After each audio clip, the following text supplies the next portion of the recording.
cake eaters. My name's Brian Rich. I work for myself in a company called Little M Media, and I do a lot of provoking, if you will, around the conversation of social good. And with the support and assistance of Eve and the Beacon team, we put together these Do Good dialogues, which is essentially giving us an opportunity to bring in people who have varying perspectives and experience and connections to the social good conversation for just that, a dialogue conversation. I'm joined by Tim Macdonald from Huffington Post. Why don't you just explain quickly what you do at Huffington Post, since you would do a better job of it? Well, sure. At Huffington Post, I'm the director of community, which can mean a lot of different things when you hear community. When people talk about it, I'm sure, as I've spent the last couple days in here on occasion, I hear community used quite a bit. And I think in my world, usually when you hear community manager, it's revolving around social media. At Huffington Post, we kind of separate social media from community. So social media for us is driving traffic into the site, and then community are visitors once they're on the site. So I really deal with our commenters, our people coming to us for support, and then obviously our bloggers are a huge part of that community as well. So I know, and I was reading up on some of the community management, if you will, sort of philosophy behind Huffington Post. And one of the things that stood out to me is that you describe yourself as building a movement by developing individual relationships. So I'm curious about two things. One, what is your definition of a movement? Because movement is one of those words in the social good space that is very much overused. And what is different and presumably, I imagine, more effective about a movement built on individual relationships as opposed to one that essentially comes together organically en masse, the way we often talk about movements? Right. Well, I think first and foremost for me, I think way too much focus is put on always trying to go after the big numbers. And what we're really losing focus of is how impactful we can be if we focus on the small numbers that deliver the biggest results.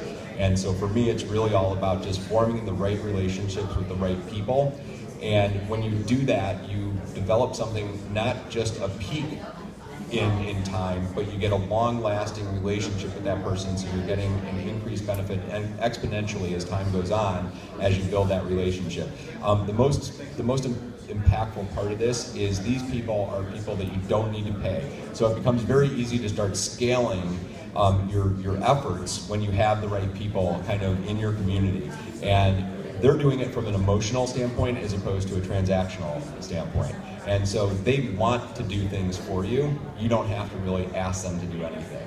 And when you start doing it the right way, you can start packaging information, and all they need is some kind of exclusivity to feel like they're part of this community, and that's incentive enough for them. And so if you're feeding them the right information in this exclusive environment, then they're able to go out and spread your exact message, only coming from their mouth. So now, one of the elements of a movement, or my analysis of a movement, is that for a movement to be effective, it has to have some focus. Because a movement where everybody does slightly different things doesn't deliver the impact that you want. So then, to that extent, do you guide and shape the types of contributions that the community makes, or limit or prohibit certain things so that organically that focus comes into play? How much influence do you have over the community in terms of what it does on your behalf? Well, I think we have quite a bit in the way that we guide them, but we never try and make it seem like they're hard and fast guidelines or rules. It's more just like guidelines and suggestions. And I think over time you start training that behavior so that your community really understands what works, what doesn't work, and if you make them part of that process and involved in that process instead of just telling them, then they actually feel like they're the ones who came up with this idea. And so you really can help form that message and get them moving in the direction that you want without having to kind of lay out directives for them. I think the one thing that social media has really done is, and it's kind of scary for most traditional organizations, is we're used to having control over everything, and we want to make sure that the message is exactly the way we want it. We want to make sure that they're moving in the exact direction.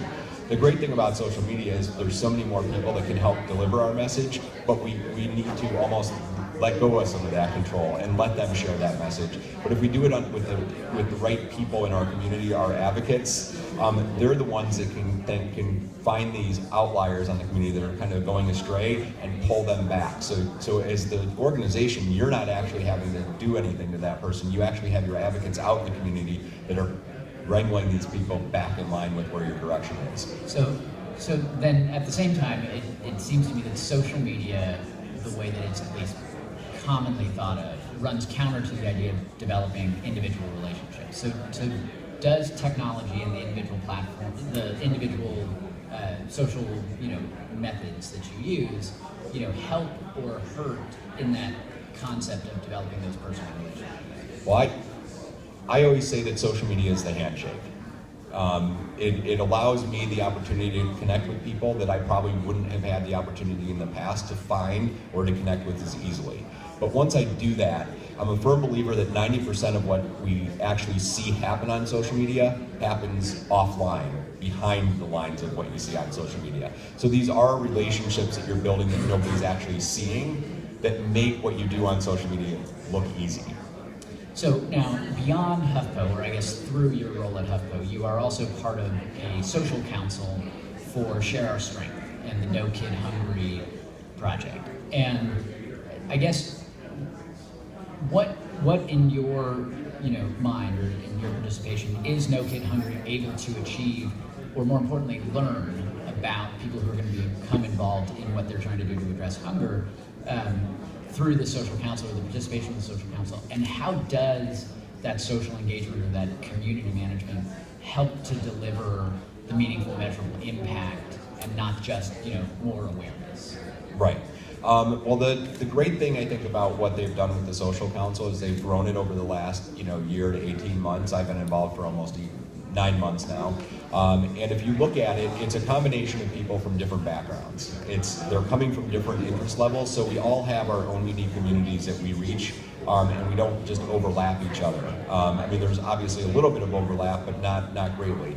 And also, to that extent, there's also people that have really large followings on social networks, and then there's other people that just have really strong followings in personal networks or in business networks. So it might not be on social media, but they're just active on social media, so we're leveraging those connections. And what we've actually been able to see, last year specifically for Giving Tuesday in 2013 compared to 2012, was we actually more than doubled the amount of money raised on that 24-hour period through the efforts that we just did using social media, which was largely driven by the social council. And do you feel like the social council or the social management, if you will, that you help contribute to around No Kid Hungry can do things beyond digital transactional things? So fundraising is a great thing, but there's a lot of work that Share Our Strength pushes in terms of policy development at all levels. For example, can the social council do something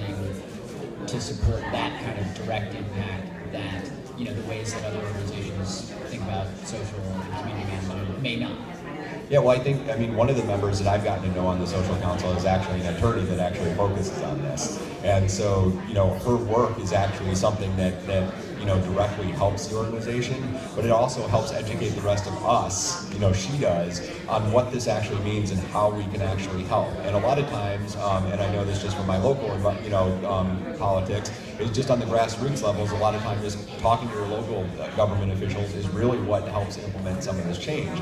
And so if you have your own personal community and your own personal network, all of a sudden what you do is you're sharing that. I mean, I'll just say this from my personal standpoint. I share stuff on my Facebook page, my personal Facebook page, and it's not something that I just do on Giving Tuesday. It's not something that I just do for Go Orange Month. It's something I do constantly. So when I do put an ask out there for somebody to help, people that know me, people that are my friends, are actually, and this is the thing that touched me the most, they are taking action just because they know how much this means to me.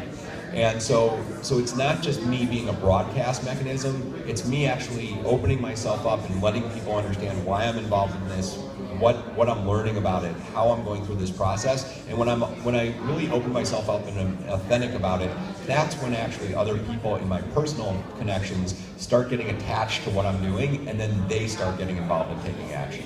So you sit at this interesting intersection, right? Because you are heavily involved in nonprofit social good related work with No Get Hungry, but you work for a for-profit. Granted, HuffPo per se is not a traditional kind of for-profit, but it is owned by a fairly significant corporate conglomerate. So you have insight, I think, from both sides as to what the community management responsibilities and expectations are. What is different about the corporate approach or the HuffPo approach to community management, if you will, and the No Get Hungry side that you do, and what could the two either learn from each other or benefit by kind of moving in one direction towards the other? Yeah, I really, as I look at it, I really don't see too much of a difference, because I think what most people don't understand when we're especially talking about, communities and social media, is we start looking at what we think we want to achieve with it. Instead of starting with what our business objectives are. And whether you're a nonprofit or you are a for-profit company, you all have business objectives. And so if you start working back and making sure that your strategies are aligned with those business objectives, it really is just as simple as kind of figuring out what's going to work to help get you to that point. I think the things that I really love about working at HuffPost and also our parent company is we both have impact sections or impact verticals. And so I've become, even though I don't write for them, even though I'm not on that editorial team, I've become very friendly with those editors and the people that run those departments because they know my passion and what I do. And so it's enabled me to get some causes in for the cause of the day, which is like a $70,000 media buy that we can contribute. So there's definitely ways that I'm able to get some nonprofits involved with the organization, and so whenever I can find a way to kind of bring those two together, I always try and do it. But the thing is, it's I don't think I talk about this too when we're talking about for-profit. It's to me, it's not about business to business. It's not about B2C. It's not about being a nonprofit or for-profit. It's really just about people to people. At the end of the day, I think that's what we're getting back to, is just those personal relationships that we need to understand we're talking to another person, not to another entity. You're here at South by Southwest, and there are a lot of different trends being discussed. There's data, there's privacy, there's wearables, there's new apps and gadgets. Is there something that you have seen or heard that is disrupting, or you anticipate would disrupt this approach to community management, the way in which you approach your job and your role with No Get Hungry? Is there something that's particularly exciting, or the other direction, right? Something that you think is going to make what you do harder because it's going to put barriers up, or it's going to have a chilling effect on people participating in some way? Yeah, I mean, I think the interesting thing to me isn't necessarily about any one particular part of technology, but I think overall what we're seeing is, and I've just noticed it this year, and we're actually doing it right here with the phone actually recording us on video. I think video is going to be the one thing that is really kind of, and I know this is kind of beating a dead horse because it's been talked about for years and years, and people are going, when is it going to actually happen? But I think what we're starting to see with our smartphones, and the more people having those, with people being able to wear technology with like the Google Glass or any other type of thing, is video is now going to become something that just incorporates into our life. It's the barrier is going to be so much less, and the user interface on it is becoming so much more friendlier, but also the technology of the signals strength that we need. I always joke that using live stream video is reintroducing the wire to our computers to get a big enough broadband width. But I think we're finally coming to a point where both the wireless technology and the actual hardware technology are coming together, where that video is now going to be able to share stories from any location. I mean, we're seeing it already, but it's just going to be so much more widespread that now I think people can associate in any language, in any type of education level, with a visual. Something that we can't do with words, something that we can't always do with a picture.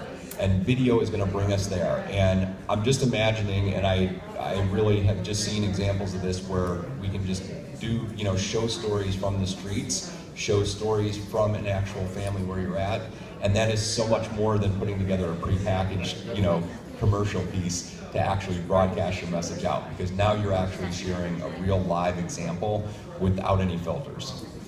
One last question before I let you go, which is actually what question would you ask? We're here at South by. It's this very unique gathering of people from different perspectives: creatives and developers and investors and media and people focused on social good and everything else that you can imagine. What challenge or question would you ask that you feel like only this collection of people and their various different perspectives might be able to produce an answer that you haven't heard before? What do you want us to be talking about at South by that would be particularly interesting? Yeah, you know what, I don't think this is particular just to South by, but I think in general what I've really come to realize in the last few months is just how rushed we all become. How we're always racing to the next meeting, going to the next event, going to the next appointment. And for me, I just had something that really just changed my life a couple weeks ago, and it was just stopping on the streets in New York and talking with the homeless man. And looking at him in the eye and letting him know he's another human being, and understanding a little bit about his personal life, and feeling like, hopefully I gave him a sense of having the self-confidence and worth that I have walking down the street with him sitting on the street. And so what I'd ask everybody here to do is, instead of just looking at the people that are here at South by Southwest, look at the people that are here living on the streets. Look at the people that are maybe in the park that are laying on the bench, and just really look at them in the eyes, have a conversation with them, start understanding who they are as other people. And to me, if you can do that, and you just go home, you don't try and do anything with it, but just share that story of what you learned about that person on your Facebook page, on Twitter, on your blog, whatever you want to do, you will be amazed at the impact that has on your personal network of friends. And you will start to understand and hear more stories come from that. And if you're anything like me, it will definitely change the way you think about just rushing by people on the street. That's a great challenge. All right, Tim Macdonald from Huffington, thank you very much. Thank you.